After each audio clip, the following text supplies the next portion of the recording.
Hello friends, तो अब हम दूसरा चैप्टर करेंगे। तो ये आपका जो है ह्यूमन फिजियोलॉजी हम लोग कर रहे थे। ह्यूमन फिजियोलॉजी और उसका ये दूसरा चैप्टर है, दैट इज़ रेस्पिरेशन सिस्टम। तो देखिए, पहला चैप्टर जो है वो हमने बताया था डाइजेशन का। तो बेसिकली जो होगा, डाइजेशन के बाद होगा रेस्पिरेशन, और फिर हम लोग पढ़ेंगे ट्रांसपोर्टेशन, फिर होगा आपका excretory system, and then excretory के बाद होगा आपका स्केलेटन सिस्टम, और इसके साथ साथ मसल सिस्टम भी पढ़ लेंगे, और फिर होगा नर्वस सिस्टम, और उसके बाद आपका आएगा एंडोक्राइन सिस्टम। ठीक है, उसके बाद आएगा आपका रिप्रोडक्शन सिस्टम। चलिए, तो अभी हम लोगों ने डाइजेस्टिव सिस्टम कर लिया, हम लोग रेस्पिरेशन यानी कि रेस्पिरेटरी सिस्टम में जा रहे हैं। ठीक है, चलिए, सो लेट्स डिफाइन रेस्पिरेशन। तो सबसे पहले देखिए, रेस्पिरेशन होता क्या है। So respiration is defined as metabolic process where in the living cell of an organism and liberating carbon dioxide from oxidation of complex organic substance. तो देखिए, कॉम्प्लेक्स ऑर्गेनिक सब्सटेंस जो कि हम लोगों ने पढ़ा था डाइजेशन में, ठीक है, बेसिकली क्या होना है कि कॉम्प्लेक्स ऑर्गेनिक सब्सटेंस जो था डाइजेशन से, उसके बाद हमें ग्लूकोज और अमीनो एसिड और आपका जो फैटी एसिड है ना, प्रोटीन बन के ये सब जो मिला, जो भी मिला, ठीक है। तो ये ग्लूकोज, ये जिनका है, इनका ऑब्जर्प्शन कहाँ पे हुआ, सेल में हुआ। लेकिन याद रखिए कि कभी भी ग्लूकोज डायरेक्टली आपको एनर्जी नहीं देता, ये एनर्जी का एक तरह से स्रोत है, बट ये जब आपको एनर्जी देगा जब रेस्पिरेशन होगा, ठीक है। और रेस्पिरेशन के बाद यहाँ जो है आपका ग्लूकोज टूटेगा, ठीक है, तब जा कर के आपको एनर्जी रिलीज़ होगा, और वो एनर्जी से हम अपना जो दिनचर्या का काम करते हैं उससे करते हैं। तो इस चीज़ को ध्यान रखिए आप कि ग्लूकोज डाइजेशन में जो आपको मिला, उससे आपको ताकत नहीं मिलता है। ताकत मिलता है जो ग्लूकोज मिला, जो सेल या टिश्यू में है, उनका जब ब्रेकडाउन होगा, ठीक है, तब जा कर के एनर्जी रिलीज़ होगा एटीपी की फॉर्म में, ठीक है, और उससे आपको एनर्जी मिलेगा। तो रेस्पिरेशन बेसिकली क्या है, डाइजेशन के बाद का प्रोसेस है जिससे हमें एनर्जी एग्जैक्टली मिलता है।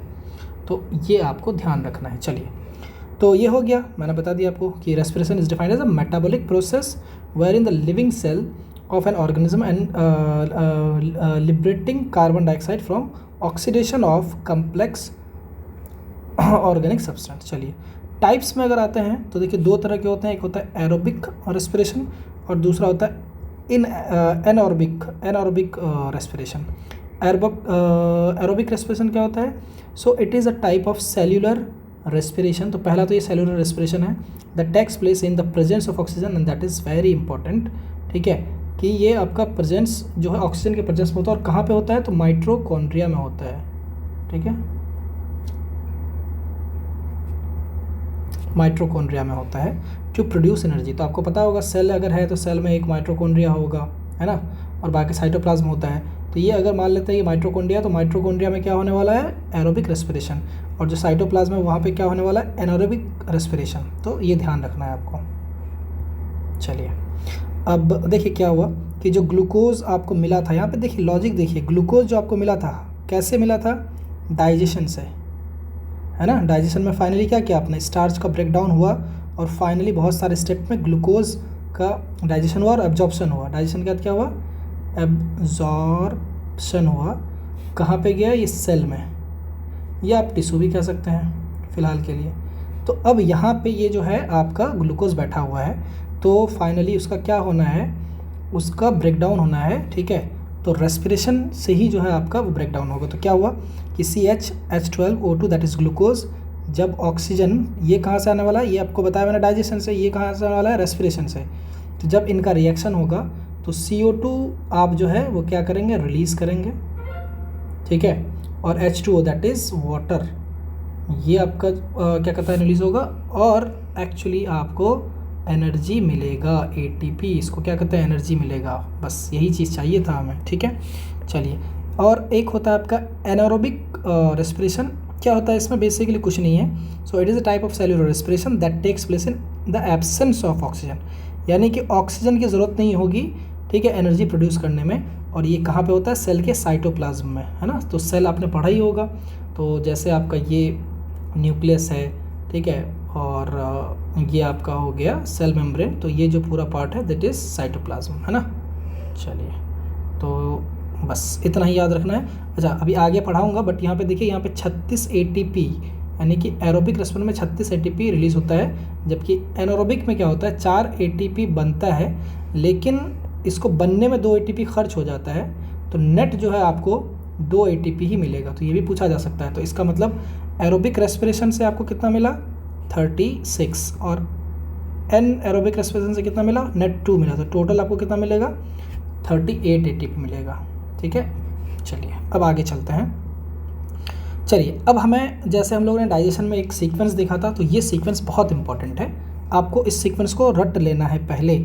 अगर आप नहीं रटेंगे तो फिर प्रॉब्लम होगा। तो देखिए, पहला है आपका नॉस्ट्रिल, ठीक है, यानी कि एक्सटर्नल लेयर्स, फिर है आपका नेज़ल चैम्बर, ठीक है, और नेज़ल चैम्बर के बाद आपका आता है फेरिंग्स। याद है आपको कॉमन पैसेज, जो कि हम लोगों ने डाइजेशन में भी पढ़ा था कि ये आपका कॉमन है, और फिर यहाँ पे आपका एपिग्लोटिस आता है, और यहाँ पे आपका एक आ जाएगा, क्या एक हो जाएगा, क्या कहते हैं उसको, एक तो आपका हो जाएगा विंड पाइप, जिसको ट्रैकिया कहते हैं, दूसरा हो जाएगा ओसोफेगस। तो ये तो आपका डाइजेशन वाला प्रोसेस में था, फूड वाला में, ठीक है, बट ये क्या है आपका, ये आपका विंड पाइप हो गया, है ना, तो वही है। अच्छा, उसके बाद क्या होता है, लैरिंग्स। तो देखिए, यहीं पे कहीं पे एक लैरिंग्स होता है, जिसको वॉइस बॉक्स कहते हैं, जो आपका जो मतलब आवाज़ निकलता है वो इसी से निकलता है। सो दिस इज़ लैरिंग्स, सीक्वेंस में इसको क्या कहते हैं, वॉइस बॉक्स। फिर क्या आएगा आपका ट्रैकिया, तो ये क्या है आपका विंड पाइप, ठीक। फिर से सीक्वेंस यहाँ तक देख लीजिए, नॉस्ट्रिल, फिर नेज़ल चैम्बर, फिर फायरिंग्स यानी कि कॉमन पैसेज, यहाँ पे खाना और हवा दोनों जा रहा है, पास हो रहा है। फिर आपका आता है लैरिंग्स, जिसको हम वॉइस बॉक्स कहते हैं, उसके नीचे होता है trachea, that is wind pipe, और अब विंड पाइप से आपका क्या होगा, वो जाएगा लंग्स की तरफ। तो अब लंग्स की तरफ जो जा रहा है, तो उसमें देखिए क्या है, सबसे पहले जो आपका आएगा लंग्स की तरफ, जैसे ये मान लेते हैं आपका विंड पाइप है, ठीक है, तो 2 लंग्स है, तो ऐसे ऐसे जो जाएगा, ठीक है, तो इसको हम क्या कहेंगे, ब्रोंकाई, क्या कहेंगे, ब्रोंकाई। फिर ब्रोंकाई जो है फर्दर, ठीक है, वो फर्दर जो है क्या होगा, वो टूटेगा किसमें, ब्रोंक्यूल्स में, ऐसे करके, और फिर जा करके आपका आएगा और छोटा छोटा होगा, उसको कहेंगे एल्वोडक्ट, और उसके बाद फाइनली जो है आपका आएगा एल्वोलाई या एयर सैक कहते हैं, जो कि इस टाइप से आपको दिखेगा, ये गोल टाइप का, और सेम इधर भी इसी साइड में ऐसा ही होना है, ठीक है। तो कुछ नहीं, इसका ग्राफ भी हम आगे आपको फिर से दिखाएंगे, तो टेंशन नहीं लेना है। और फिर क्या होगा, एल्वोलाई जो है वो ब्लड के पास, ब्लड वेसल के पास होगा, ब्लड क्या मतलब ब्लड वेसल के पास होगा, और ब्लड वेसल के थ्रू जो आप यहाँ पे, इसका काम क्या है बेसिकली, ऑक्सीजन को कैरी करना, नीचे ऑक्सीजन लेके आ रहा है, ठीक है, तो ऑक्सीजन कैरी करके एल्वोलाई सैक जो है वो एक्सचेंज करेगा, ये एक्सचेंज पॉइंट हुआ, तो ये ब्लड को देगा, और फिर ब्लड जो है क्या करेगा, ट्रांसपोर्ट करेगा, और ट्रांसपोर्ट अपने आप में मेरा 3rd चैप्टर है ना, तो ये वहाँ डिटेल में पढ़ेंगे कैसे ट्रांसपोर्ट करता है। बट फिलहाल अभी आप जान लीजिए कि ब्लड जो है ऑक्सीजन को ट्रांसपोर्ट कर रहा है और सेल के पास ट्रांसपोर्ट कर रहा है, तो यहाँ पे सेल और ब्लड के बीच एक्सचेंज हो रहा है, तो ये इसको दे रहा है क्या, O2, और फिर सेल के पास जो आपका CO2 बना है ना, अभी जो देखा हम लोगों ने, तो CO2 दे देता है, और फिर इसी CO2 को फिर ये क्या करेगा, एल्वोलाई में देगा, और एल्वोलाई से ऐसे करके निकल के विंड पाइप के थ्रू निकल जाता है, और हम लोग CO2 गैस रिलीज़ करते हैं, ठीक है। चलिए, टेंशन नहीं लेना है, अभी और आएगा, इसको डिटेल से और भी करेंगे। चलिए, अब आगे आते हैं। तो हम लोग ह्यूमन रेस्पिरेटरी सिस्टम जाने उससे पहले कुछ जो क्वेश्चंस आते हैं, और जो NCERT में दिया हुआ है उसको आप थोड़ा देख लीजिए।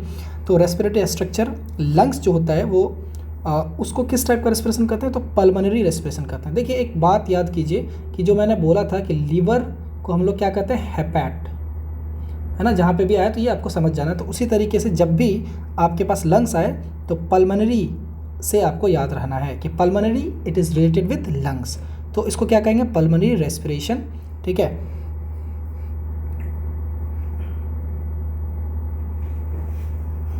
पल्मोनरी रेस्पिरेशन कहेंगे, ओके, एक मिनट। तो पल्मोनरी रेस्पिरेशन कहेंगे, और ये पल्मोनरी रेस्पिरेशन किस में होता है, एम्फीबियंस, रेप्टाइल्स, बर्ड्स, मैमल्स। तो आपको पता होना चाहिए कि मैमल्स और बर्ड्स जो होते हैं, ठीक है, मैमल्स और बर्ड्स जो होते हैं उनमें तो लंग्स होता ही है, साथ ही साथ एम्फीबियन और रेप्टाइल्स में भी होता है। ये जो है एम्फीबियंस और रेप्टाइल्स और बर्ड्स, मैमल्स, ये कहाँ पढ़ेंगे आप, एनिमल किंगडम में पढ़ेंगे, तो ये भी मैं आपको बताऊँगा ब्रीफली। चलिए, अब आते हैं सेल मेम्ब्रेन के थ्रू कौन आपका जो है सांस लेता है, तो वो लेता है अमीबा और planaria. So amoeba is very important. तो अमीबा जो है सांस लेता है वो कैसे लेता है, सेल मेम्ब्रेन, यानी कि अपने सेल से ही डायरेक्ट लेता है, क्योंकि आपको पता होगा कि अमीबा आपका यूनिसेल्यूलर है ना, ठीक है। तो उसके पास तो लंग्स और इतना बड़ा बड़ा जो है क्या कहता है आपका ऑर्गन तो होगा नहीं। चलिए, मॉइस्ट स्किन से कौन क्या कहता है आपका जो है रेस्पायर करता है, तो वो करता है आपका earthworm and frog. So it becomes very important, ठीक है, अर्थवर्म एंड फ्रॉग। उसके बाद है आपका ट्रैकियल ट्यूब या एयर ट्यूब या स्पायरिकल, ये कौन करता है, इंसेक्ट्स करता है, जैसे मॉस्किटो, ग्रासहॉपर, हाउस फ्लाई, ठीक है। चलिए, तो ट्रैकल से करेगा तो इसको क्या कहेंगे, ट्रैकियल रेस्पिरेशन, और मॉइस्ट स्किन से कहेगा तो इसको क्या कहेंगे, क्यूटेनियस रेस्पिरेशन। सबसे इंपॉर्टेंट आपको याद रखना है, लंग्स सेल मेम्ब्रेन के लिए अमीबा और पल्मोनरी रेस्पिरेशन के लिए amphibians, reptiles, birds and mammals, ठीक है। चलिए, ये स्लाइड हो गया। अब आते हैं थोड़ा सा फिर से प्रॉपर्टीज़ ऑफ रेस्पिरेटरी सरफेस। तो देखिए, सबसे पहला जो है रेस्पिरेटरी सरफेस का जो है वो क्या होना ज़रूरी है, थिन, मॉइस्ट और highly vascular, presence of respiratory pigment. तो ये बहुत इंपॉर्टेंट है कि आपके पास जो पिगमेंट होना चाहिए और लार्ज सरफेस एरिया होना चाहिए। क्यों, ताकि अच्छे से आपका जो है वो चीज़ एक्सचेंज हो पाए, है ना। तो क्या क्या प्रॉपर्टी बताया आपको, फिर से बताइए, थिन होना चाहिए, मॉइस्ट होना चाहिए, ठीक है, और हाईली वस्कुलर होना चाहिए, यानी कि मसल्स आपके पास होनी चाहिए, और प्रेजेंस ऑफ रेस्पिरेटरी पिगमेंट होना चाहिए, लार्ज सरफेस एरिया होना चाहिए। चलिए, जैसे हम लोगों ने वहाँ स्ट्रक्चर पढ़ा था, इसको यहाँ पे देखते हैं। और अगेन जो मुंह बना है वो बहुत ही बेकार बना है, बट इट्स ओके, क्योंकि मुझे जैसा आता है मैंने बना दिया है ना। चलिए, तो पता नहीं ये नाक यहाँ है ना, पता भी नहीं चल रहा है, ठीक है, कोई बात नहीं। तो जो भी है या आप ये कर लीजिए ना, आप ऐसे समझ लीजिए कि ये आपका मुंह है, इधर नाक भी है, ठीक है, तो दोनों ही से जाएगा। ये अब ऑब्वियस सी बात है कि आप मुंह से भी सांस ले सकते हैं, हालांकि वो सही नहीं है। तो दिस इज़ कॉल्ड फेरिंग्स, क्योंकि आप खाना भी इधर से खाते हैं, तो ये कॉमन आपका पैसेज है। तो यहाँ से आया, और यहाँ पे देखिए, आप थोड़ा सा ध्यान दीजिए क्या हो रहा है यहाँ पे। देखिए, ये जो है यहाँ पे एक लैरिंग्स होता है, जो आप लोग का आप देखते होंगे अपने गला के सामने एक थोड़ा एक ऊपर सा निकला हुआ होता है, दैट इज़ कॉल्ड लैरिंग्स, ठीक है।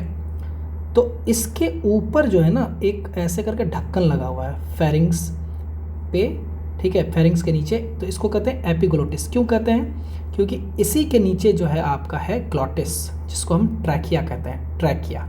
अच्छा, इधर जब ये ओपन होगा तो इस साइड क्या आपका निकलेगा, इस साइड आपका निकलेगा ओसोफेगस, जिसका हमको काम अभी नहीं है, ये डाइजेशन में यूज़ होता है ना हमको, चूँकि CO2 और CO2 का काम है। तो ये जाएगा ट्रैकिया में, और ट्रैकिया के बाद ये पहले जाएगा किस में, ब्रोंकस में, ठीक है। तो आपका ब्रोंकस इधर है और इधर है, फिर जाएगा ब्रोंक्यूल्स में, और फाइनली देखिए ये आपका हो गया ब्रोंक्यूल्स, और ब्रोंक्यूल्स के बाद होगा आपका, ठीक है, ये आपका आ जाएगा एल्वोलाई डक्ट, और ये हो गया आपका क्या, एल्वोलाई। और ये जो आपका गोल टाइप का है, दिस इज़ नथिंग बट यहीं पे एक्सचेंज होगा। तो एक्सचेंज आपको डायरेक्ट पूछ सकता है कि एक्सचेंज कहाँ पे होता है गैस का, ब्लड के साथ। ब्लड के साथ गैस का एक्सचेंज यानी कि O2 या CO2 का एक्सचेंज कहाँ होता है, एल्वोलाई में होता है। कहाँ होता है, एल्वोलाई में होता है, ठीक है। सीक्वेंस को याद करना ज़रूरी है, फिर से देख लीजिए आप, क्या बताया मैंने, ट्रैकिया के बाद ब्रोंकाई, ब्रोंक्यूल्स, एल्वेलोर डक्ट, ठीक है, और आप एल्वोली या एयर सैक भी कह सकते हैं। तो ब्रोंकाई, ब्रोंक्यूल्स, सो ब्रोंकाई, तो ब्रोंकाई, ब्रोंक्यूल्स, ठीक है, और फिर आपका आएगा ब्रोंक्यूल्स, ब्रोंकाइल्स और एल्वेलोर डक्ट। तो ये आपका हो गया एल्वेलोर डक्ट, और उसके बाद ये जो है आपका ये है एल्वोलाई, ठीक है। चलिए, तो आई थिंक ये सीक्वेंस आपको याद रह गया होगा। सो दिस इज़ फेरिंग्स, फेरिंग्स के बाद आएगा ब्रोंकस, ब्रोंकस के बाद ब्रोंक्यूल्स, ब्रोंक्यूल्स के बाद एल्वेलोर डक्ट, और उसके बाद लास्ट में फाइनली आपका क्या आएगा, क्या कहता है, एल्वोलाई। एल्वोलाई में ही आपका एक्सचेंज होगा किसके साथ, ब्लड के साथ, ठीक है। अब देखिए, मैंने पहले भी एक वर्ड यूज़ किया था आपको, डायफ्राम। तो देखिए, डायफ्राम है एक, ठीक है, और इसी के आपका इसका यूज़ है इसमें, इसलिए यहाँ पे मैंने बनाया है, ठीक है। इसी के कॉन्ट्रैक्शन और रिलैक्सेशन से ये जो आपका जो इतना बड़ा जो लंग्स दिख रहा है, ये क्या कहता है, छोटा होता है और बड़ा होता है ना, छोटा होता है बड़ा होता है। जैसे आप सांस लेते हैं ना, तो देखते होंगे कि पूरा फूल जाता होगा आपका सीना, तो ये इसी के थ्रू होता है, और उससे प्रेशर क्रिएट होता है, और CO2 या O2 अंदर आता है और CO2 बाहर जाता है। ठीक है, चलिए इसको भी हम डिटेल में आगे करेंगे, टेंशन नहीं लेने का है। चलिए आगे करते हैं। अब देखिए जो रेस्पिरेशन हम लोग कर रहे हैं, ठीक है, तो उसमें उसके कुछ पार्ट होते हैं। तो दिस इज़ रेस्पिरेशन, मैंने लिखा नहीं है, तो रेस्पिरेशन के जो है ये पार्ट है या स्टेप्स हैं। तो पहला है ब्रीदिंग, दूसरा है एक्सटर्नल रेस्पिरेशन, ठीक है, तीसरा है ट्रांसपोर्टेशन ऑफ गैसेस, चौथा है इंटरनल रेस्पिरेशन और पांचवा है आपका सेल्यूलर रेस्पिरेशन। ठीक है, तो थोड़ा कंफ्यूज कर सकता है कि ये सीक्वेंस क्या है, तो सीक्वेंस अभी आपको धीरे धीरे समझ आ जाएगा, बट फिर भी मैं यहाँ पे आपको 2 मिनट में समझाने की कोशिश करता हूँ। देखिए ब्रीदिंग का मतलब सिंपल होता है एक फिजिकल एक्टिविटी कि आपने CO2 को अंदर लिया, ठीक है, दैट्स इट। बट रेस्पिरेशन जो है वो एक कंप्लीट प्रोसेस है, यानी कि आपने सांस लिया, वो आपका जो है एल्वोलाई के थ्रू ब्लड में गया, ब्लड के बाद वो कहाँ गया, ब्लड के बाद वो गया सेल में, सेल से CO2 लिया, फिर उस CO2 को वो कैरी किया एल्वोलाई में, वहाँ से वो निकाला। तो ये पूरा प्रोसेस, और जा कर के इस बीच में वो जो आपका वहाँ पे ग्लूकोज बैठा हुआ है ना, जो फर्स्ट यूनिट में हम लोगों ने किया था डाइजेस्टिव सिस्टम में, तो उस ग्लूकोज को वहाँ जाके तोड़ रहा है। So this whole process is called respiration. तो breathing is a part of respiration. Breath का मतलब सिंपल सांस लेना छोड़ना होता है और कुछ नहीं होता है, ठीक है। लेकिन ऑब्वियस सी बात है कि पहला स्टेप तो आपका यही रहेगा। So breathing is your first step.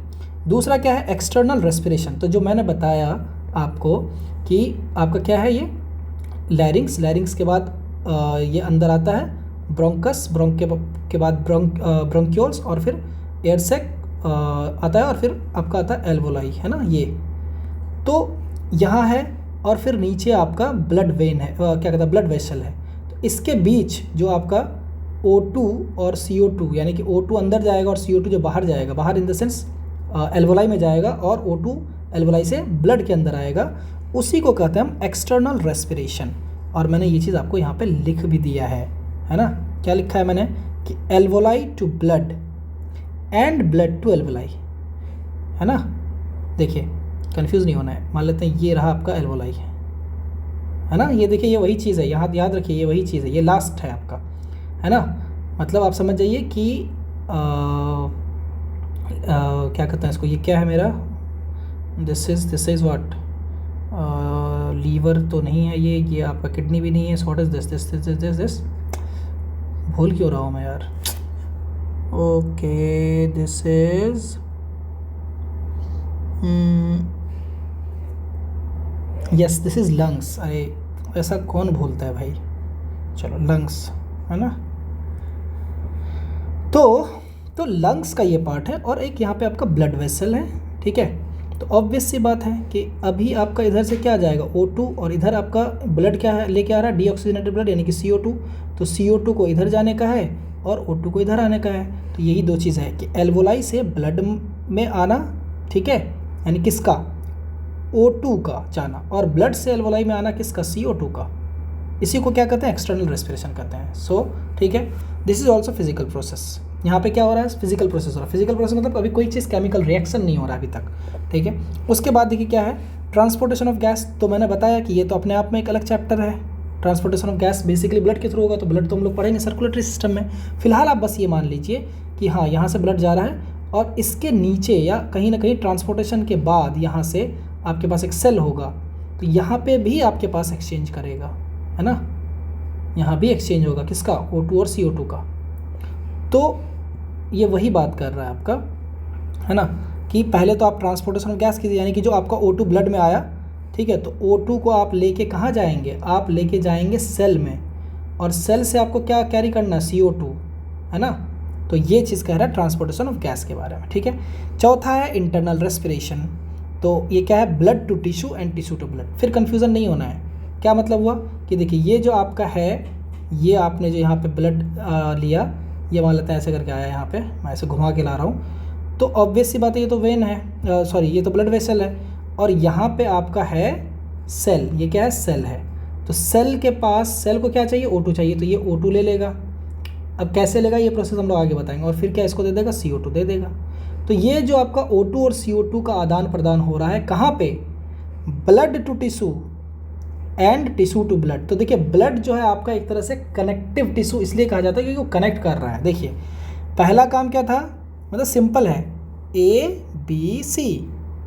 ए ने सामान इसको पकड़ाया, और बी ने यही सामान सी को दे दिया, सी ने बी को सामान पकड़ाया और बी ने ए को सामान पकड़ाया और ए फाइनली इसको निकाल दे रहा है।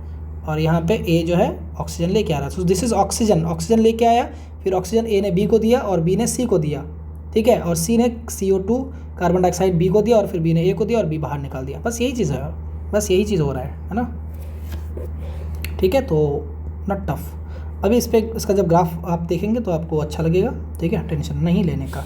अब देखिए ये हो गया। तो ये सारे जो प्रोसेस हैं अभी जो मैंने आपको बताया, तो these all process till now are physical in nature, it means that chemical reaction अभी हुआ नहीं है, so this is physical process, यहाँ से यहाँ तक इज़ फिजिकल प्रोसेस, ठीक है। चलिए अब क्या है, सेल्यूलर रेस्पिरेशन, जो कि एक केमिकल प्रोसेस है ना। अभी तक हम लोगों ने क्या देखा था, breathing, external respiration, transportation of gas, internal respiration, जो कि blood to tissue and tissue to blood था, ये तो हो गया। अब करेंगे क्या, cellular respiration, that is chemical process. इसका मैंने पहले भी बताया था कि दो पार्ट होता है, एरोबिक एंड एनारोबिक। एरोबिक में क्या होगा, ऑक्सीजन के प्रेजेंस में 36 ATP रिलीज होगा, और एनारोबिक क्या होगा, ऑक्सीजन के एब्सेंस में और 2 ATP होगा। क्या बोला था मैंने कि 4 ATP प्रोड्यूस होगा, लेकिन 2 ATP, इस 4 ATP को प्रोड्यूस करने में ही खर्च हो जाएगा, तो नेट आपको कितना मिलेगा, 2 ATP, दैट्स इट, ठीक है। चलिए, और एनारोबिक जो आपका रेस्पिरेशन होता है वो ह्यूमन में जो होता है उससे लैक्टिक एसिड मिलता है और 2 ATP। तो 2 ATP का तो मैंने जिक्र कर लिया, बट लैक्टिक एसिड के बारे में नहीं बताया, तो ये आपका डायरेक्ट क्वेश्चन आ सकता है। और इसलिए देखते होंगे कि जब हम लोग दौड़ते हैं तो पैर जो है वो थोड़ा दर्द करता है, रीज़न ये है कि लैक्टिक एसिड जो है वो आपका ज़्यादा हो जाता है। एनारोबिक क्या कहता है, रेस्पिरेशन की वजह से लैक्टिक एसिड ज़्यादा प्रोड्यूस होता है। क्यों होता है, क्योंकि जब आप दौड़ रहे होते हैं तो आपको ज़्यादा एनर्जी चाहिए होता है, और उतना ATP जो है आपका एरोबिक रेस्पिरेशन से नहीं मिलता है, तो जो माइटोकॉन्ड्रिया में आपका होता था, तो क्या होने लगता है कि एनारोबिक रेस्पिरेशन शुरू हो जाता है, यानी कि ऑक्सीजन के प्रेजेंस में नहीं, ऑक्सीजन की कमी है, तो एनारोबिक रेस्पिरेशन ज़्यादा होने लगता है। इसी वजह से हमें लैक्टिक एसिड जो है मेरे पास ज़्यादा होता है, हमारे पास, ह्यूमन के पास, और इसी वजह से वो दर्द करता है। चलिए, तो ये आपने सेलुलर रेस्पिरेशन देख लिया, जो कि एक केमिकल प्रोसेस है, तो ये आपको ब्रीफली मैंने बता दिया। चलिए अब आते हैं फिर से ब्रीदिंग, इसी को आप डिटेल में पढ़ते हैं, जो हम लोगों ने यहाँ 5 पढ़ा ना स्टेप, इसी को डिटेल में पढ़ते हैं। तो पहला क्या है, human respiration system, breathing, first part. तो देखिए नोज़, देखिए थोड़ा डिटेल में है, ठीक है, तो अगर आपको डिटेल में नहीं पढ़ना है तो कोई बात नहीं, बट ऐसा ही है मेरे पास, ठीक है। तो देखिए नोज़ में आपके पास म्यूकस होता है और हेयर होता है ना। तो म्यूकस का काम और हेयर का काम क्या है वो देखेंगे हम लोग। फिर दूसरा आता है आपका नेज़ल कैविटी, उसमें उसका जो है प्रॉपर्टी क्या है या खासियत क्या, फीचर क्या है कि वो वार्म होता है, मॉइस्ट होता है और ह्यूमिडिटी होता है उसमें, ठीक है। तो ये देखिए नोज़ के बारे में बता दिया, म्यूकस और हेयर। रीज़न क्या है ये भी आपको पता होगा, ठीक है, कि हेयर होने से क्या होता है, जो गंदगी है वो अंदर नहीं आता है, और म्यूकस जो है उसको ट्रैप करता है, ठीक है, ताकि जो है वो आपका जो लंग्स है वो प्रोटेक्टेड रहे। नेज़ल कैविटी प्रॉपर्टीज़ इसकी कि ये वार्म होता है, मॉइस्ट होता है और ह्यूमिडिटी इसमें रहता है। देखिए कोई भी कोल्ड, आप जब किसी ठंडे जगह पे जाते हैं तो जो आपका लंग्स है वो ठंडा हवा नहीं ले सकता है, तो नेज़ल कैविटी का काम क्या होता है, उसको वार्म करना। तो ये वार्म पहले ही होके आता है, तो ये एक थोड़ा फंक्शन था, बस इतना ही देखना है। तीसरा मैंने क्या किया था, या हम लोगों ने क्या किया था, फेरिंग्स किया था। तो ये क्या है, common passage of air and food, पहले भी पढ़ चुके हैं। लैरिंग्स क्या है, वॉइस बॉक्स है, उसके नीचे क्या था, trachea. So this is called wind pipe, wall tube, जो कि 11 सेंटीमीटर लॉन्ग होता है और 25 सेंटीमीटर वाइड होता है। This is not important. Passes the air to alveoli, ये इंपॉर्टेंट है। और क्या रास्ता था ये भी पता था, ट्रैकिया, ब्रोंकस, ब्रोंक्यूल्स, ठीक है, एल्वोलरी डक्ट, और फिर आपका एल्वोलाई आता है ना, याद रखिएगा। चलिए अब आता है सेकंड, एक्सचेंज ऑफ गैस। तो ये मैंने पहले ही बता दिया है आपको, बट फिर अब यहाँ पे चूँकि ग्राफ है तो बता देते हैं। तो क्या हो रहा है, एल्वोली से, alveoli and their duct form this part of respiratory system, site of acute diffusion. अब देखिए diffusion word is very important, यानी आपको याद रखना है कि जो ह्यूमन में गैस का एक्सचेंज होता है एल्वोलाई से आपका जाके ब्लड वेसल में, तो वो डिफ्यूज़न के थ्रू होता है, डिफ्यूज़ करता है, ठीक है। और सिमिलरली जब सेल और क्या कहता है आपका ब्लड में भी होगा तो वो भी डिफ्यूज़न होगा, है ना। डिफ्यूज़न और ऑस्मोसिस, ऑस्मोसिस का याद रखिएगा, वो आपका जो आप क्या कहता है जड़ से पानी एब्जॉर्ब करता है, मिनरल्स एब्जॉर्ब करता है प्लांट, तो वहाँ पे ऑस्मोसिस होता है, यहाँ डिफ्यूज़न हो रहा है, डिफ्यूज़ हो रहा है, तो ये थोड़ा याद रखना है। बाकी देखिए ये एल्वोलाई डक्ट है, क्या मतलब हुआ इसका क्या मतलब हुआ, ये जो मैंने बनाया है इतना बड़ा सा, ये बेसिकली कुछ नहीं है, ये बेसिकली यही है आपका, ये लंग्स के अंदर है, ठीक है। ये आपका हो गया आपका ट्रैकिया क्या ब्रोंकस, ब्रोंक्योल, और फाइनली आपका एल्वोलाई, एल्वोलाई डक्ट, और उसके बाद ये आपका हो गया एल्वोलाई दोनों साइड। तो बहुत सारे हैं एल्वोलाई। तो बेसिकली यहीं पे आपका क्या आएगा, जो कि मैंने पहले भी बता दिया, यहीं पे क्या आएगा, ब्लड वेसल आएगा, और यहाँ पे क्या होगा, तो यहाँ पे ये होगा कि ये आपका ऑक्सीजन देगा और CO2 इसको ये वापस कर देगा, लेकर के आया होगा, तो ठीक है। तो वही चीज़ है। तो साइट ऑफ एक्यूट डिफ्यूज़न कहाँ पे है, ये इंपॉर्टेंट है, एल्वोलाई और एल्वेओलर डक्ट। अब देखिए ये इंपॉर्टेंट बात है, जब आप नॉर्मली पढ़ेंगे तो आपको पता लगेगा क्या कि सिर्फ एल्वोलाई में होता है। एल्वोलाई क्या है, एल्वोलाई ये वाला पार्ट है, ये जो आपका ऐसे करके गुब्बारा टाइप का बना है, this is alveoli. But एल्वेओलर duct वहाँ पे भी जो है आपका, एल्वेओलर डक्ट में भी जो है वो एक साइट है जहाँ पे आपका डिफ्यूज़न हो सकता है। तो याद रखिएगा सिर्फ ये नहीं है, एल्वोलाई में ही नहीं होता है, एल्वेओलर डक्ट में भी होता है, ठीक है। बस इतना ही है, बाकी नॉर्मली सबको एल्वोलाई याद रखते हैं, बट ये आपका एक्स्ट्रा इन्फॉर्मेशन है कि यहाँ भी होता है। तो कंफ्यूज अगर क्वेश्चन स्टैंडर्ड का बना है तो ये भी दिया जा सकता है। चलिए अब आते हैं हम बात करते हैं इंस्पिरेशन की। तो इंस्पिरेशन क्या होता है, देखिए एक्टिव प्रोसेस बाय विच, देखो active process by pressure with in the lungs, ठीक है।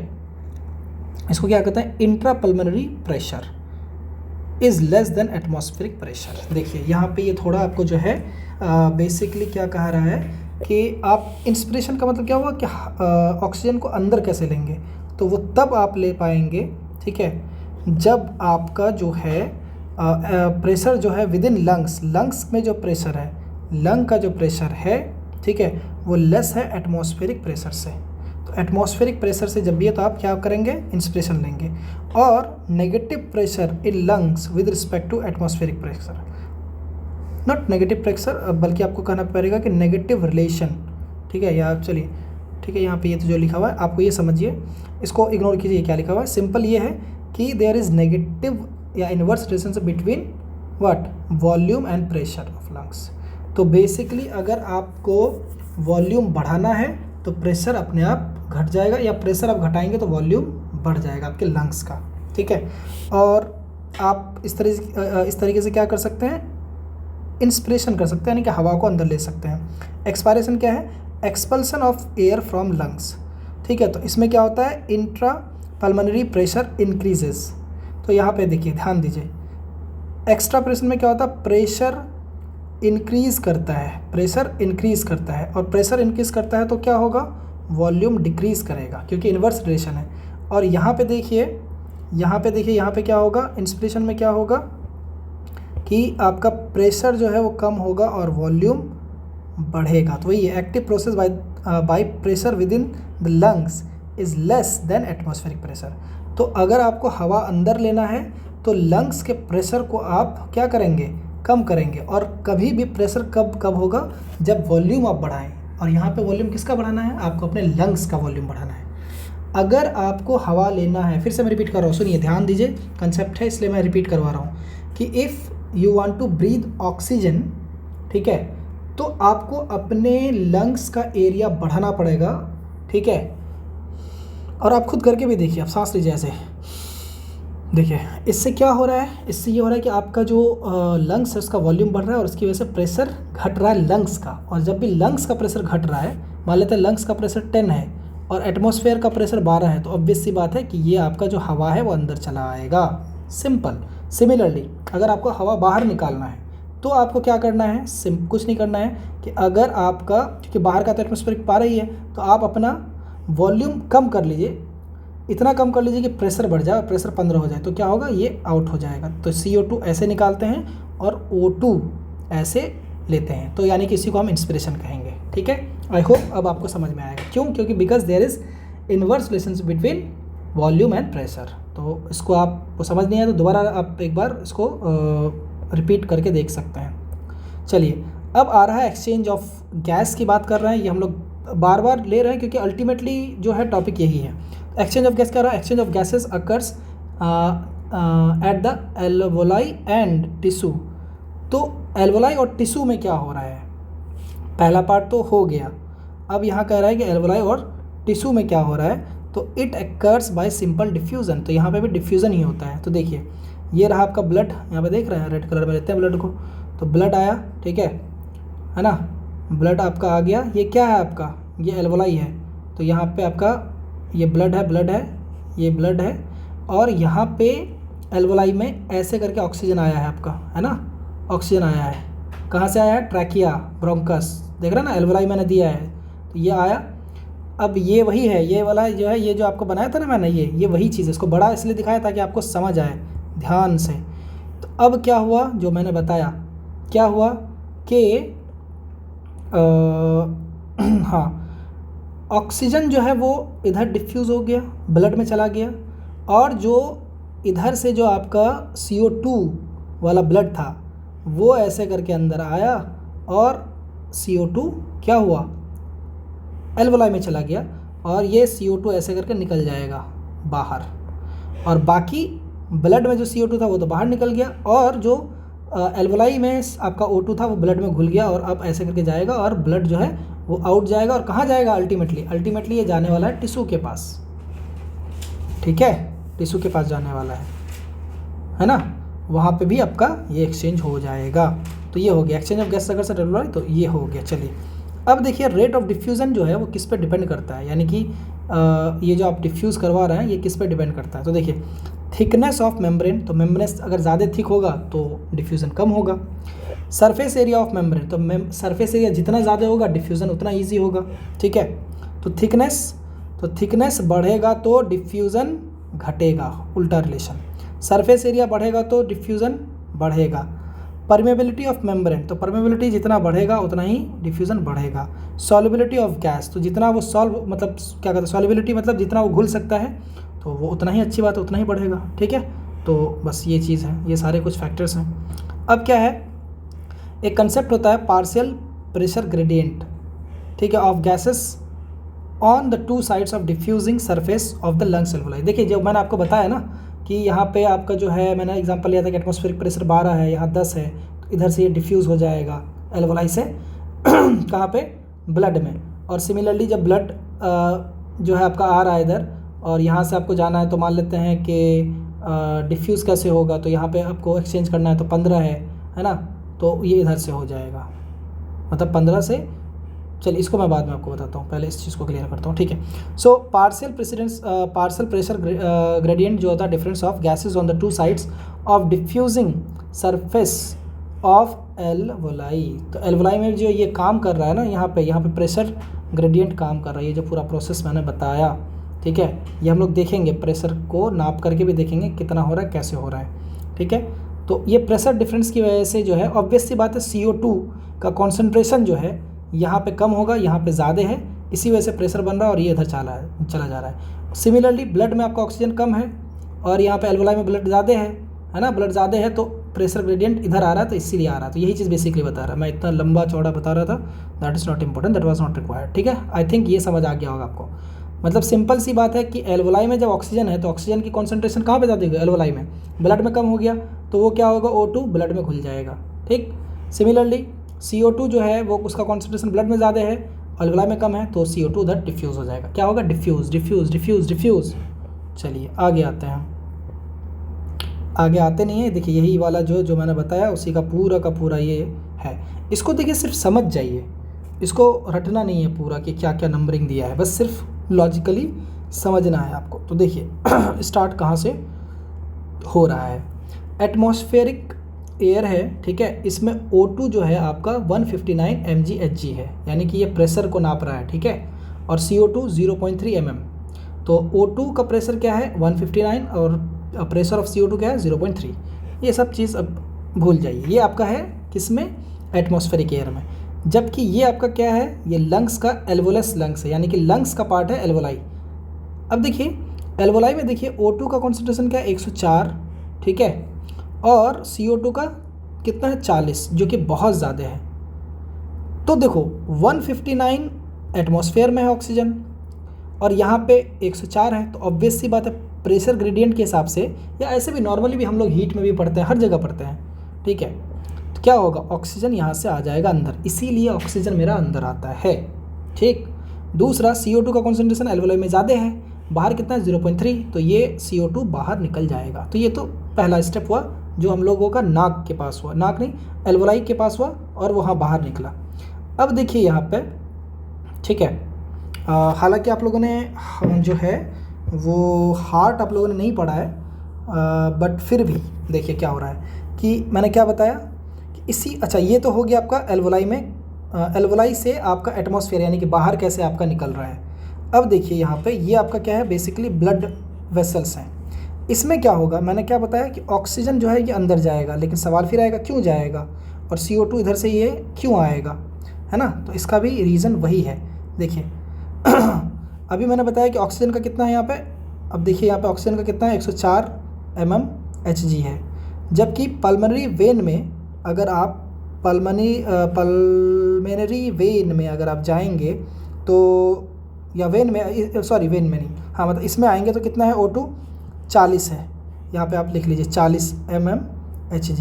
तो ऑब्वियस सी बात है 104 यानी कि एल्वोलाई में ज़्यादा प्रेशर है और ब्लड वेसल में कम है, तो आराम से एक्सचेंज होगा। एक्सचेंज मतलब डिफ्यूज़ होगा, नॉट एक्सचेंज, डिफ्यूज़ हो जाएगा। अब देखिए ये जो आपका डीऑक्सीजनेटेड ब्लड है जो कि हार्ट में आ रहा है, मतलब जहाँ से भी आ रहा हो, ठीक है, वेन्स से आ रहा है और हार्ट से आ रहा है, ठीक है, कहाँ पे पहुँच रहा है, लंग्स के पास, लंग्स मतलब एल्वोलाइज के पास। तो देखिए CO2 है, CO2 का प्रेशर कितना है यहाँ पे 45 और यहाँ पे कितना है 40। तो यहाँ पे अगर 40 है, यहाँ 45 है, तो ऑब्वियस सी बात है ये आपका इधर डिफ्यूज़ होगा, सिंपल, ठीक है। आई होप ये समझ में आ रहा होगा आपको। अब देखिए क्या हो गया कि जो ब्लड हमने दिया वो आपका यूँ गया पल्मोनरी वेन से कहाँ पे, हार्ट में, लेफ्ट आर्टिकल, ठीक है। चलिए इसके बाद क्या हो रहा है, यही आपका जो है यहीं से निकल रहा है और ये आपका सिस्टमेटिक आर्टरी से निकल के ये जा रहा है कहाँ पे, सेल में जाएगा। और अब देखिए फिर यहाँ पे देखिए कहाँ जाना है, बॉडी में, तो बॉडी या बॉडी टिश्यू या सेल आप जो भी कह लीजिए। अब देखिए फिर कि यहाँ पे आप फिर से ध्यान दीजिएगा, अगर आप, है ना, मैंने जो 40 बोला है ना ये गलत बोला, यहाँ 40 नहीं है, ये देखिए यहाँ पे मैंने लिखा है इसको, ठीक है, कि ऑक्सीजन कितना 95 है, सो 95, तो इधर ही डिफ्यूज़ होगा। अब देखिए यहाँ पे ऑक्सीजन आपका कितना है 95 और यहाँ पे बॉडी में ऑक्सीजन की कमी हो गई है, तो बॉडी में कितनी है ऑक्सीजन, तो 40। ये देखिए यहाँ पे बॉडी में जो है 40 है आपका ऑक्सीजन का, तो ऑब्वियस सी बात है ये इस तरह से अंदर आएगा। इसी वजह से अब ऑक्सीजन आपके पास किसके पास चला गया, बॉडी टिश्यू के पास चला गया, ठीक है। अब अगर हम देखते हैं कार्बन डाइऑक्साइड का, तो कार्बन डाइऑक्साइड रिलीज़ क्यों हो रहा है इधर, उसका रीज़न देखिए। यहाँ पे कार्बन डाइऑक्साइड का कितना है 45 है और इधर जो है आपका जो आपका सॉरी हाँ यहाँ पे जो है, यहाँ पे आपका 45 है, किस में, बॉडी में, ठीक है। और यहाँ पे कितना है जो वो ब्लड है आपका ऑक्सीजनेटेड ब्लड जो आया 40 है, तो ऑब्वियस सी बात है 40 यहाँ 45 है, तो इसमें क्या होगा CO2 चला जाएगा। तो CO2 अपना चुपचाप ये जाएगा और फिर से ये जाएगा आपका हार्ट में और फिर फाइनली डीऑक्सीजनेटेड ब्लड ही जाएगा और फिर फाइनली यहाँ से फिर से देखिए प्रेशर का ही खेल है और ये आपका फिर से निकल जाएगा, ठीक है। तो इस प्रोसेस को रिपीट करके कोई फ़ायदा है नहीं, बहुत इंपॉर्टेंट नहीं है, लेकिन प्रेशर ग्रेडियंट पता चलना चाहिए कि, और लॉजिक आपको समझ में आना चाहिए, ठीक है। बट अगर इसको आप रिपीट करके सुनते हैं तो आपको हार्ट वाले चैप्टर में भी इजी होगा, यानी कि दैट इज़ रेस्पिरेशन में, ठीक है।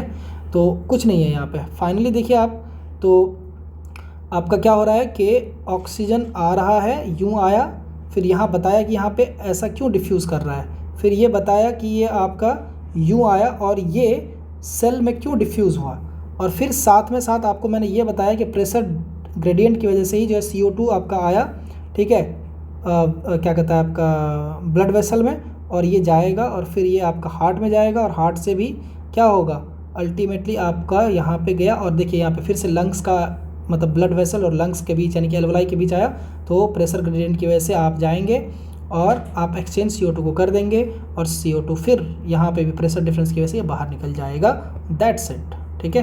चलिए अब आता है ट्रांसपोर्टेशन ऑफ गैस।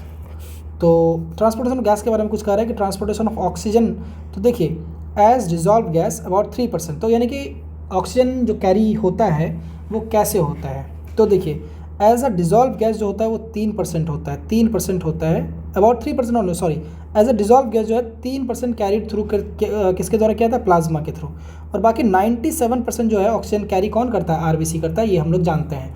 तो ये तो हम लोग जानते थे 2 नंबर। 1 नंबर हम लोग को पता नहीं था जनरली कि 3% जो है प्लाज्मा के थ्रू भी कैरी होता है, तो ये अब आपको जानना है। बाकी हम लोगों को पता है कि आरबीसी कैरी करता है ऑक्सीजन को, ठीक है। अब देखिए यहाँ पे इसके बारे में क्या कहा गया कि हीमोग्लोबिन जो है, ठीक है, वो क्या करता है, वो आपका इस तरीके से 4 ऑक्सीजन का जो आपका मॉलिक्यूल है उसको कैरी कर सकता है, ठीक है। और इसको हम क्या कहते हैं, ऑक्सी हीमोग्लोबिन, ठीक है। तो ये ध्यान रखिएगा, ऑक्सी हीमोग्लोबिन बना रहा है और ऑक्सी हीमोग्लोबिन ही जो है आपका ट्रांसपोर्ट होगा। अब देखिए क्या करा, factor affecting the binding of oxygen. तो बाइंडिंग ऑफ ऑक्सीजन किस पे निर्भर करता है, डिपेंड करता है, ठीक है। With haemoglobin are partial pressure of oxygen, partial pressure of carbon dioxide. तो ये सब मतलब हम लोगों ने देख लिया जो प्रेशर है। फिर क्या है आपका हाइड्रोजन आयन कॉन्सेंट्रेशन और टेम्परेचर। तो बस इसको ऐसे देख लीजिए, इसको अंदर डिटेल में पढ़ने की ज़रूरत नहीं है, थोड़ा बहुत दिमाग में रहना चाहिए कि पार्शियल प्रेशर ऑफ ऑक्सीजन की वजह से और partial pressure of carbon dioxide की वजह से और हाइड्रोजन आयन कॉन्सेंट्रेशन, ठीक है, और लास्ट है आपका टेम्परेचर, ठीक है। चलिए अब ट्रांसपोर्टेशन ऑफ कार्बन की बात करते हैं। देखिए एक तो बात आप याद रखिए यहाँ पे भी कि जब हवा लेते हैं तो उसमें नाइट्रोजन भी होता है, कार्बन डाइऑक्साइड भी होता है CO2 और आपका ऑक्सीजन भी होता है। तो अब आप ये भी एक सवाल कर सकते हैं कि नाइट्रोजन का क्या होता है। तो देखिए नाइट्रोजन जो है वो एक्चुअली ऑलमोस्ट जितना जाता है उतना ही बाहर चला जाता है ना। तो ऐसा नहीं है कि जब आप सांस लेते हो तो नाइट्रोजन नहीं आता और सिर्फ O2 आता है, सारा का सारा आता है, गैस ही आता है, बट नाइट्रोजन आता है निकल जाता है उसको विदाउट डूइंग एनीथिंग, ठीक है। तो इसका ध्यान रखिएगा। चलिए अब आता है ट्रांसपोर्टेशन ऑफ कार्बन डाइऑक्साइड। तो कार्बन डाइऑक्साइड की बात करें तो 7% जो है वो होगा डिजॉल्व फॉर्म में, ठीक है, और 20 से 25% होगा कैसे, ट्रांसपोर्ट इन कार्बेमिनो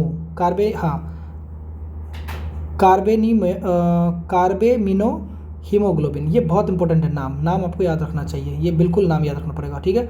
ऑक्सी हीमोग्लोबिन और ये हो जाएगा आपका कार्बेमिनो हीमोग्लोबिन, ठीक है। और 70% ट्रांसपोर्ट होता है बाइकार्बोनेट। तो आपसे क्वेश्चन कैसे पूछ सकता है, क्वेश्चन पूछेगा कि CO2 का जो ट्रांसपोर्टेशन होता है वो किस फॉर्म में होता है। तो एक आपको ऑप्शन दे देगा बाइकार्बोनेट के फॉर्म में, तो ये भी है, और दूसरा है आपका कार्बेमिनो हीमोग्लोबिन। तो ये आपको दोनों याद रखना है, बाइकार्बोनेट के फॉर्म में और कार्बेमिनो हीमोग्लोबिन। बाकी 7% डिजॉल्व फॉर्म में होता है, ठीक है। चलिए अब ट्रांसपोर्ट ऑफ जो बाइकार्बोनेट है उसको देखिए, यहाँ पे डिटेल में बताया है। तो बेसिकली यहाँ पे क्या है कि लंग्स और मसल्स से जो है CO2 जब क्या कहता है वाटर के साथ रिएक्ट करेगा, ठीक है। और इसमें जो है, हाँ ये इंपॉर्टेंट है, ये एनहाइड्रेज इंपॉर्टेंट है, ठीक है। क्या है ये, कार्बोनिक एनहाइड्रेज जो है, कार्बोनिक एनहाइड्रेज, इसके प्रेजेंस में ये बनाएगा आपका H2CO3, ठीक है, जिसको हम लोग क्या कहते हैं, H2CO3 बनाएगा। और फिर जो है आपका कार्बोनिक एनहाइड्रेज के प्रेजेंस में H+ आयन और HCO3- जो है आपका बनेगा और यही आपका ट्रांसपोर्ट होगा। यानी कि कार्बन डाइऑक्साइड कैसे ट्रांसपोर्ट होता है ये बता रहा है ना। हम लोगों ने क्या पढ़ा कि कार्बन डाइऑक्साइड जो बाइकार्बोनेट के फॉर्म में आपका क्या होता है, ट्रांसपोर्ट होता है। तो यही आपका है ना बाइकार्बोनेट के फॉर्म में HCO3-, ठीक है। चलिए अब देखिए, अगर कार्बन का दूसरा हम लोगों ने क्या पढ़ा था, कार्बामिनो हीमोग्लोबिन उसके फॉर्म में, तो उसमें कितना था, 20 से 25% carbon dioxide is carried through. क्या हुआ, कुछ नहीं हुआ। हीमोग्लोबिन में ऑक्सीजन था, उसमें CO2 ऐड हुआ और ये बना HbCO2, H+ आयन और O2। तो देखिए जैसे आप लोग रिप्लेसमेंट पढ़ते होंगे केमिस्ट्री में, तो बेसिकली कुछ नहीं किया है कि जो ऑक्सीजन था उसमें CO2 डायरेक्ट ऐड हुआ और O2 को रिप्लेस कर दिया। ऑब्वियस सी बात है, इसका मतलब CO2 के पास ज़्यादा पावर होगा। तो याद रखिए एक चीज़ और कि हीमोग्लोबिन जो है सबसे ज़्यादा जो जुड़ता है वो कार्बन मोनोऑक्साइड के साथ जुड़ता है, दूसरे नंबर पे CO2 और तीसरे नंबर पे क्या होता है, ऑक्सीजन। तो ऑब्वियस सी बात है, यहाँ पे HbO2 है और CO2 जब भी इसके साथ रिएक्ट करेगा तो ये O2 को उड़ा देगा। तो देखिए ये उड़ा दिया, ये H+ आयन है और ये क्या बन गया, HbCO2। तो इस फॉर्म में भी कैरी होता है। कुछ इसमें फैक्ट्स हैं तो देख लीजिए। फिर से मैंने उसी को शॉर्ट करके बताया है कि CO2 जो है ट्रांसपोर्ट होता है एज CO2 होता है कैसे, CO2 डिजॉल्व फॉर्म में 7% में, Hb haemoglobin bicarbonate plus CO2 यानी कि कार्बामिनो हीमोग्लोबिन 23% और बाइकार्बोनेट के फॉर्म में 70%। तो इसको भी टेबल को याद कर लीजिएगा, तो बाकी ऊपर पढ़ने की ज़रूरत नहीं है, मतलब अगर इस बॉक्स को पढ़ लिए तो, ठीक है। चलिए अब एक्सचेंज ऑफ गैस कैसे होता है। तो मैंने क्या बताया, मैंने ये बताया कि जो आपका टिश्यू है ना, मान लेते हैं कि ये ब्लड वेसल है। अब यहाँ पे अगला स्टेप पे आ रहा है, एल्वोलाई से ब्लड में हो रहा है, वो प्रोसेस हम लोग कर चुके हैं। अब क्या है कि ब्लड आया आपका, अब यहाँ ब्लड आया, फिर क्या होगा, ऑक्सीजन इधर चला जाएगा। क्यों जाएगा, मैंने बताया प्रेशर ग्रेडियंट की वजह से, यानी इसमें ऑक्सीजन का प्रेशर ज़्यादा होगा, इसमें कम होगा, तो ये इधर डिफ्यूज़ कर जाएगा। और CO2 का कॉन्सेंट्रेशन यहाँ पे ज़्यादा होगा, ठीक है, और यहाँ पे कम रहेगा, तो ये क्या होगा, CO2 इधर चला जाएगा। That's it. और यही CO2 ब्लड से हार्ट वार्ट के थ्रू फिर फाइनली जाएगा एल्वोलाई लंग्स में, और फिर वहाँ से निकल जाएगा। तो इसमें इतना ही करना है, ठीक है। अब आता है सेल्यूलर रेस्पिरेशन, जो कि हम लोगों का था, आप लोगों ने आपको ध्यान होगा। तो सेल्यूलर रेस्पिरेशन में कुछ नहीं होता है, एक थोड़ा चार्ट है, उसको थोड़ा देख लेते हैं, बहुत डिटेल में नहीं करना है, लेकिन कुछ कुछ पॉइंट इसमें हैं, वो याद रखना है आपको। Cellular respiration, so first glucose जो है आपके पास है, ग्लूकोज का होगा ग्लाइकोलाइसिस, ठीक है। ग्लूकोज का क्या होगा, ग्लाइकोलाइसिस। तो ग्लाइकोलाइसिस होगा, इसमें 2 ATP आपको मिल जाएगा, ठीक है। अब अगर ऑक्सीजन प्रेजेंट नहीं है, ऑक्सीजन प्रेजेंट नहीं है, अगर ऑक्सीजन एब्सेंट है, तो वहाँ पे होगा फर्मेंटेशन, ठीक है। और क्या बनेगा, लैक्टिक एसिड बनेगा ह्यूमन में, और अगर वो यीस्ट है तो एथेनॉल बनेगा। तो ये NCERT का था, इसलिए मैंने डाल दिया है। बट अगर हम सिर्फ ह्यूमन की बात करें तो ग्लाइकोलाइसिस होगा, और ग्लाइकोलाइसिस के बाद अगर आपका O2 प्रेजेंट नहीं है, ऑक्सीजन एब्सेंट है, तो फर्मेंटेशन होगा, और फर्मेंटेशन से बॉडी में क्या बनेगा हमारे, लैक्टिक एसिड। और लैक्टिक एसिड किस में बनेगा, ह्यूमन में। और इसी की वजह से हम लोगों को दर्द होता है जब हम लोग दौड़ते हैं, ठीक है। वहीं अगर आप बात करें क्या कहता है यीस्ट की, तो वहाँ पे क्या होगा, एथेनॉल बनेगा। क्यों, फर्मेंटेशन के थ्रू, ठीक है। तो ये पूछ सकता है ये ना, यीस्ट एथेनॉल, तो ये तो पूछा भी जाता है कि फर्मेंटेशन जो होता है एथेनॉल होता है, किसका होता है, तो यीस्ट का होता है, ठीक है। हम आते हैं दूसरा वाला पार्ट पे कि what if oxygen is present, ठीक है। सो इफ़ ऑक्सीजन प्रेजेंट तो क्या होगा, ऑक्सीडेटिव डीकार्बोक्सिलेशन होगा, ठीक है। उसके बाद आता है क्रेब्स साइकिल। क्रेब्स साइकिल बहुत बड़ा साइकिल है जो हम लोगों को नहीं पढ़ रहा है, बट इम्पॉर्टेंट क्या है कि क्रेब्स साइकिल होता है एरोबिक रेस्पिरेशन में, that you have to know. आपको ये जानना पड़ेगा कि एरोबिक रेस्पिरेशन, नहीं सॉरी, सेल्यूलर रेस्पिरेशन में आपका क्या होता है, क्रेब्स साइकिल होता है। और क्रेब्स साइकिल के बाद क्या होगा, इलेक्ट्रॉन ट्रांसपोर्ट चेन बनेगा, या जो भी बनेगा अल्टीमेटली आपको 36 ATP मिलेगा। आपको याद क्या करना है, क्रेब्स साइकिल, ठीक है, कि जब ऑक्सीजन प्रेजेंट रहता है तो क्रेब्स साइकिल आपका होता है, और उसके बाद 36 ATP मिलता है। तो 36 ATP यहाँ मिला, और 2 ATP आपको मिल गया था यहीं पे ग्लाइकोलाइसिस में ही मिल गया था। तो दोनों मिलकर के कितना बना, टोटल आपको 38 मिल गया, ठीक है। चलिए अब देखिए, ग्लाइकोलाइसिस जो है, जो हमने यहाँ पे आपको छोटा सा बता दिया, इसका एक पूरा प्रोसेस है, तो इसको भी बताना है ना।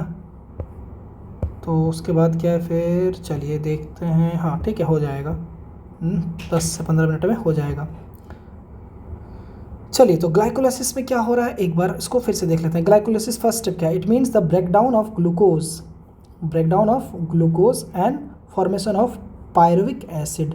इंपॉर्टेंट नाम, सिर्फ नाम ध्यान रखिए, थोड़ा कंसेप्ट नाम, दैट्स इट। तो ब्रेकडाउन होगा किसका, ग्लूकोज का पायरुविक एसिड में। इट वाज डिस्कवर्ड बाय किसके द्वारा, एम्बेंडियन, ठीक है, और मेयर हॉफ, ठीक है, एंड पार्सन। तो ये नाम देख लीजिएगा, मुझे खुद याद नहीं है, ठीक है। चलिए अब देखिए क्या हो रहा है यहाँ पे, partial oxidation of glucose occurs. Partial oxidation हो रहा है कहाँ पे, पायरुविक एसिड में। और कहाँ होता है, अकर्स इन साइटोप्लाज्म। तो बताया था ना, मैंने पहले भी बताया था कि ये जो ग्लाइकोलाइसिस है, ठीक है, यहाँ पे कहाँ पे होगा, साइटोप्लाज्म में। और बाकी जो 38 ATP मिलेगा, क्रेब्स साइकिल और ये सब जो होता है, ये कहाँ पे होता है, कहाँ पे होता है बताइए, माइटोकॉन्ड्रिया में, ठीक है। और इसीलिए हम लोग माइटोकॉन्ड्रिया को क्या कहते हैं, पावर हाउस ऑफ सेल या बॉडी जो भी कहते हैं ना, इसीलिए कहते हैं क्योंकि 36 ATP मिल रहा है। खैर हम लोग ग्लाइकोलाइसिस में आते हैं। So it take place in cytoplasm in the cell, it is an anaerobic process. तो याद रखिए ये एक एनएरोबिक प्रोसेस है। और यहाँ पे ऑक्सीजन के प्रेजेंस में हो गया तो क्या हो गया, एरोबिक, और यहाँ पे क्या हो गया, ये एनएरोबिक, ध्यान रखिएगा। चलिए अब आता है आपका क्या, देखिए ग्लाइकोलाइसिस कैन, हाँ अब देखिए ये चीज़, glycolysis can occur both in aerobic and anaerobic respiration. तो ये एक ध्यान देने वाली बात है कि ग्लाइकोलाइसिस जो है वो एरोबिक और एनारोबिक दोनों में हो सकता है, यानी कि ऑक्सीजन के प्रेजेंस में और एब्सेंस दोनों में हो सकता है, ठीक है। और अब आता है कि एंड प्रोडक्ट ऑफ ग्लूकोलाइसिस क्या होगा, तो 2 पायरुविक एसिड 3C यानी कि 3 कार्बन में टूटता है। ये प्रोसेस जानना नहीं है आपको, ठीक है। 2 NADH मॉलिक्यूल, 2 वाटर मॉलिक्यूल, और क्या बनता है 4 ATP। This is important, so this is important. 4 ATP बनता है और 2 ATP मेरा खर्च हो जाता है, तो नेट कितना हमारे पास बचता है 2 ATP, ठीक है। चलिए, तो ये हो गया ग्लाइकोलाइसिस। तो ग्लाइकोलाइसिस में आपको याद क्या रखना है कि ब्रेकडाउन ऑफ ग्लूकोज होता है और फॉर्मेशन होता है पायरुविक एसिड का। यही पायरुविक एसिड जो है बाद में क्रेब्स साइकिल में जाता है और अल्टीमेटली 36 ATP मिलता है, ठीक है। ये बता दिया। और ग्लाइकोलाइसिस कहाँ होगा आपका, साइटोप्लाज्म में होगा, ठीक है। बट आपको ये ध्यान रखना है कि ग्लाइकोलाइसिस के अकर बोथ इन एरोबिक और एनारोबिक रेस्पिरेशन, दोनों में हो सकता है, तो ये ध्यान रखिएगा, ठीक है। चलिए, अब देखिए क्या है, क्या क्या कह रहा है इसके बारे में, और कि 7% of energy is release from total stored energy in a glucose molecule in anaerobic respiration. यानी कि आप अगर anaerobic respiration, that is cytoplasm में अगर आपका एनारोबिक रेस्पिरेशन होता है तो उसमें आपको सिर्फ और सिर्फ 7% जो है ग्लूकोज मॉलिक्यूल का ब्रेकडाउन होगा या एनर्जी आपको उससे मिलेगा, ठीक है। यानी क्या है कि ग्लूकोज था, याद है ना, ग्लूकोज कहाँ से आया, फिर से बताइए, याद कीजिए, वो आपका आया किससे आया, डाइजेशन से आया, ठीक है। तो ये आपका बनेगा पायरुविक एसिड में, है ना, किस में ग्लाइकोलाइसिस में, ठीक है। ग्लाइकोलाइसिस में ये कन्वर्ट होगा किस में, पायरुविक एसिड में, और पायरुविक एसिड में आपको मिलेगा 2 ATP, ठीक है। और यीस्ट और बैक्टीरिया में लैक्टिक एसिड और 2 ATP मिलता है, ठीक है। यीस्ट और बैक्टीरिया और जो भी ह्यूमन है, हाँ एनिमल में 2, ये देखिए एनिमल में, सॉरी वहाँ पे छोड़ दीजिए, वो तो मैंने बता दिया था। यीस्ट और बैक्टीरिया में पायरुविक एसिड क्या देता है आपको, 2 ATP यीस्ट और बैक्टीरिया में। हम तो ह्यूमन की बात कर रहे हैं, तो ह्यूमन में क्या होगा, 2 लैक्टिक क्या कहता है जो आपका लैक्टिक एसिड और 2 ATP, कहाँ पे, एनिमल मसल में, ठीक है। चलिए, ATP का आपको फुल फॉर्म पता होना चाहिए, क्या होता है, एडिनोसिन ट्राइफॉस्फेट, एडिनोसिन ट्राइफॉस्फेट, ठीक है। चलिए, अब आता है क्रेब्स साइकिल। क्रेब्स साइकिल मैंने सोचा था बहुत डिटेल में करूँ, लेकिन बहुत 8-10 स्टेप प्रोसेस है, तो इसको करने की ज़रूरत नहीं है। क्रेब्स साइकिल आपको बस याद रखना है कि ये हम लोग रेस्पिरेशन में कर रहे थे, और ये एक एरोबिक प्रोसेस होता है, ठीक है, और माइटोकॉन्ड्रिया में होता है, और यहाँ पे कंप्लीट ऑक्सीडेशन होता है किसका, पायरुविक एसिड का, जो कि कहाँ से फॉर्म होता है, ग्लाइकोलाइसिस। तो देखिए, क्रेब्स साइकिल सेकंड स्टेप है, तो इट इज़ क्या है, it is aerobic process that takes place in mitochondria. और जो मैं लाल कर रहा हूँ ये आपका MCQ है, ध्यान रखिएगा। It is an aerobic process that takes place in the mitochondria of the cell. It gives carbon dioxide after complete oxidation, क्योंकि ऑक्सीडेशन होगा तो कार्बन डाइऑक्साइड होगा, वही कार्बन डाइऑक्साइड तो बाहर निकलेगा, ये जो पूरा प्रोसेस था रेस्पिरेशन का, ठीक है। तो complete oxidation of pyruvic acid, pyruvic acid कहाँ पे फॉर्म हुआ था, ग्लाइकोलाइसिस में, ठीक है। चलिए, तो मैंने वही चीज़ किया। अब देखिए फिर से एक बार 2 मिनट के लिए मैं आपको बता रहा हूँ कि हुआ क्या। अभी सिंपल, सबसे पहले हुआ ग्लाइकोलाइसिस, ठीक है। इससे बना आपका क्या बना, पायरुविक एसिड, और सिंपल में कहें तो 2 ATP बना, ठीक है। और बाकी लैक्टिक एसिड भी प्रोड्यूस हुआ, लैक्टिक एसिड। क्यों लैक्टिक एसिड क्यों हुआ, क्योंकि वहाँ पे एनारोबिक प्रोसेस था आपका, यानी कि ऑक्सीजन नहीं था, ऑक्सीजन के एब्सेंस में। और सेकेंड स्टेप इसके बाद होता है, क्या होता है कि पायरुविक एसिड जो है, ठीक है, पायरुविक एसिड का क्या होता है, ऑक्सीडेशन होता है, ऑक्सीडेशन होता है। और इससे आपको क्या मिलेगा, इससे क्या मिलेगा, ऑक्सीडेशन होता है, पायरुविक एसिड का ऑक्सीडेशन होता है। ऑक्सीडेशन होगा मतलब ऑक्सीजन प्रेजेंस होगा, तो कहाँ पे होता है, तो जगह अगर पूछा जाए तो माइटोकॉन्ड्रिया, ठीक है। और क्या होता है, ऑक्सीजन के प्रेजेंस में, ऑब्वियस सी बात है, ऑक्सीजन के प्रेजेंस में, ठीक है, इन द प्रेजेंस ऑफ ऑक्सीजन, ठीक है। और फाइनली क्या आपको देगा, ATP, कितना, 36, बाकी CO2 आपका रिलीज़ कर देगा ये, तो CO2 यही चीज़ बाहर निकल जाएगा, ठीक है। चलिए, अब आ रहा है कुछ डिसऑर्डर पढ़ लेते हैं। तो हम लोग का एक तरह से वो साइकिल पूरा कंप्लीट हो गया। अब हम लोग कुछ डिसऑर्डर पढ़ेंगे। सो डिसऑर्डर ऑफ रेस्पिरेटरी सिस्टम, तो होता है अस्थमा, सुना होगा आपने बहुत, ठीक है। It is a difficulty in breathing causing wheezing due to inflammation of bronchi and bronchioles. Important है, एक तो आपको जानना ही कि अस्थमा होता है कहाँ पे होता है, लंग्स में, लेकिन लंग्स में भी कहाँ होता है, तो देखिए ये आपका है ना ब्रोंक्यूल्स, और इसी का जो सब है ब्रोंकाई, तो इनमें क्या कहता है आपका क्या होता है, इन्फ्लेमेशन, यानी यहाँ पे आपका कुछ ना कुछ जो है थोड़ा प्रॉब्लम है, इन्फ्लेमेशन हो रहा है, ठीक है। तो उसकी वजह से आपको क्या होता है, सांस लेने में दिक्कत होती है। ठीक है, चलिए उसके बाद देखिए क्या है इम्फेसिमा। इम्फेसिमा क्या है, it is a chronic disorder. Chronic मतलब जो मतलब लंबे टाइम से होता हो, ठीक है, इन विच क्या है alveolar walls are damaged due to which respiratory surface is decrease. तो मैंने क्या बताया था, रेस्पिरेटरी सर्फेस ज़्यादा होना चाहिए। तो जो आपका एल्वेओलर वॉल है, जो आपने पढ़ा था ये वाला, ऐसे ये वॉल का सरफेस अगर छोटा हो जाए तो ऑब्वियस सी बात है कि गैस का एक्सचेंज करना थोड़ा टफ हो जाएगा। वही चीज़ है बता रहा है यहाँ। ठीक है, one of the major cause of this is cigarette smoking. हाँ देखिए होता क्या है, ये देख लीजिए, जो सिगरेट पीने वाले हैं उनको अच्छे से बताता हूँ मैं। ऐसे है ये, और ये रहा आपका क्या, यहीं पे होता है, यही डिफ्यूज़ करता है। अब जब आप सिगरेट लगातार पिएंगे ना, ये सिकुड़ जाएगा बिल्कुल, है ना। तो ये जो इतना भरा भरा लग रहा है आपको, वो आपका पिचक जाएगा। क्या जाएगा, पिचक जाएगा, बिल्कुल यूं यूं यूं हो जाएगा बिल्कुल। तो अब ऑब्वियस सी बात है कि जहाँ पे सरफेस एरिया आपको ज़्यादा चाहिए तो वहाँ कम रहेगा, तो क्या होगा, आपका प्रॉब्लम होगा आपको, है ना। तो याद रखिएगा। तो उसके बाद देखिए कुछ ऑक्यूपेशनल रेस्पिरेटरी डिसऑर्डर्स हैं। ठीक है, क्या है, in certain industries specially those involving grinding, यानी कि जो होता है ग्राइंडिंग में, तो स्टोन ब्रेकिंग जो होता है, तो उससे जो डस्ट निकलता है, ठीक है, तो वो जो है, हाँ, dust is produce that the क्या है difference mechanism of the body can not fully cope up with situation. यानी कि वही जो है धीरे धीरे आप लगातार आप जो है डस्ट ले रहे हैं तो वो आपको एक प्रॉब्लम करेगा। Long exposure can give rise to inflammation leading to fibrosis. तो फाइब्रोसिस बीमारी का नाम है। ठीक है, फाइब्रोसिस क्या है बेसिकली, ठीक है, प्रोलिफरेशन ऑफ फाइब्रस टिश्यू। तो फाइब्रस टिश्यू का जो है ये क्या होगा, प्रोलिफरेशन। तो इसको मुझे याद नहीं है क्या है, आप चाहें तो चेक कर लें क्या होता है। फाइब्रो गूगल कर लीजिए। ठीक है, फाइब्रोसिस क्या होता है, ठीक है, एंड दस causing a serious lung damage. ठीक है, तो अब हमें क्या कहना चाहिए, अब हमें कुछ नहीं कहना चाहिए, हमें कहना चाहिए थैंक यू। आप चाहे तो शेयर कर सकते हैं, ठीक है, अगर आपको अच्छा लगा तो। ठीक है, ओके, बाय।